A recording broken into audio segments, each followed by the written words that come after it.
الله ما أنت أيانت يعيد وناسا الله ما أنت أيانت يعيد وناسا إلهي نسير استقاك أبالي إلهي نسير استقاك أبالي أرضي شوفت إسكولك أوليات لنايا أرضي شوفت إسكولك أوليات لنايا إلهي نسير لا إله إلا الله محمد رسول الله أبد الآبدين واختم لنا بصالحات أعمالنا وآخر دعوانا أن الحمد لله رب العالمين وصلى الله على سيدنا قبله إلهي وحن ويديسنا سند كاسند كيسين الوجار سيا بشبش يبرواقه أنت كبعدي وادكته إنه قلكوا كل هاي دقالونه ليتا إلهي سبحانه وتعالى وحن ويديسنا إنه غفر دامي أرمها إنه كشرنو وحن كدر يا رنتي أرمها صدر وحكي ما ذن معاصي بلي آدم كجلاي إلهي هنون نقولنا إلهي هنون نقولنا معاصي ذا نسكدينه وين وستول منايو ونوجه هي دول مجاي نسكدينه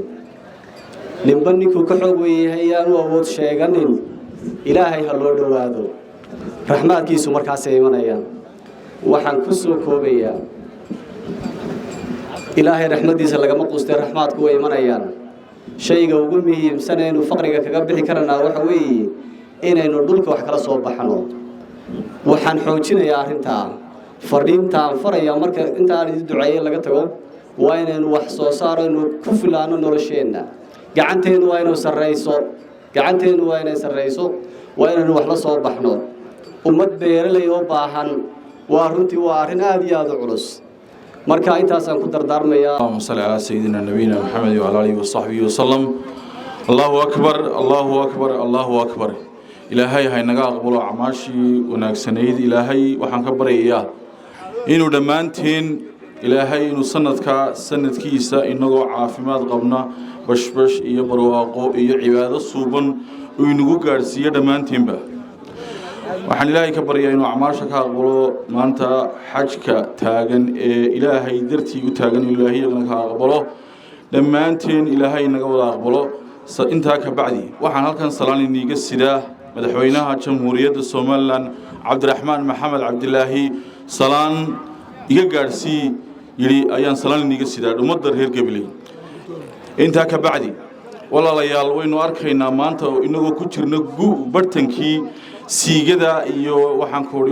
habaska inagu dhacaya waynu arkaynaa waxa soo dhani waxay ku timid waa acmaasheena iyo dambigeena iyo dunuubtiina weeye ilaahay waxaanu ka baryanaa inuu inaga dulqaado ilaahay inuu inaga dulqaado ilaahay inuu inaga dulqaadan ka baryo ilaahay ay naga aqbalo ilaahay ay naga aqbalo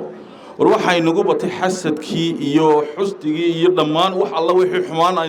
ayay nagu batay war dib aynu isku noqono aynu xisaabino oo nin walba naftiisa dib ha u xisaabiyo war nin walba dib ha u xisaabiyo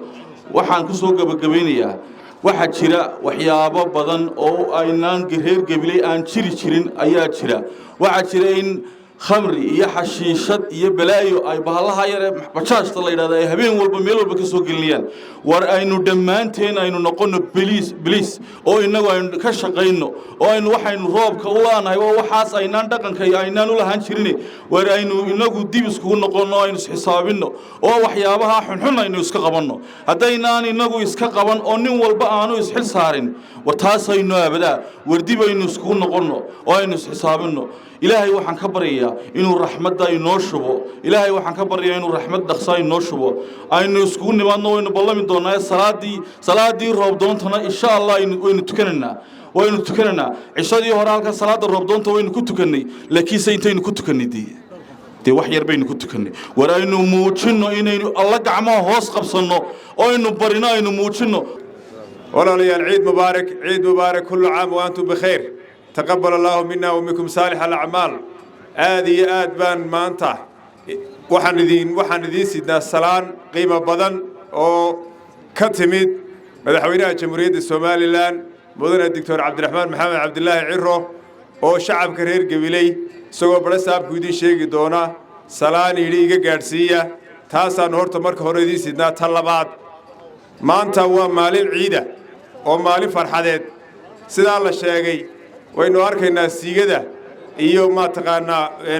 habaaska inagu dhacaya walaalayaal waxaynu u baahanay inaynu issaamaxno shacabka reer Gabiley hay issaamaxaan ciid mubaarak kullu caam wa antum bikhair waxa kale oo ku darayaa nimcada aynu haysano laba wada haysto walaalayaal waxa adduunyada ka dhacaya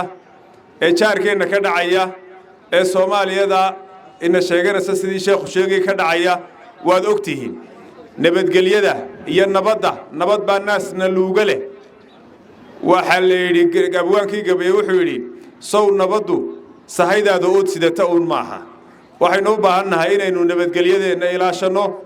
reer Gabileyna Soomaaliland tacab badan baa kaga jira horeysa iyo dambaysa labadaba hadday tii hore tahay iyo hadday dhismihii tahayba Soomaaliland reer Gabiley waxay ka yihiin mulkiilayaal maadaama ay yihiin dadkii hantidooda iyo maalkooda iyo lacagta Soomaaliland ba geliyay reer Gabiley bay haayeen sharaf badan iyo karaamo badan iyo magac badan baad qaranka ku leedihiin Gabiley marka waxa loo baahan yahay inay waajibka ay qaadato oo doorkeeda ay ciyaarto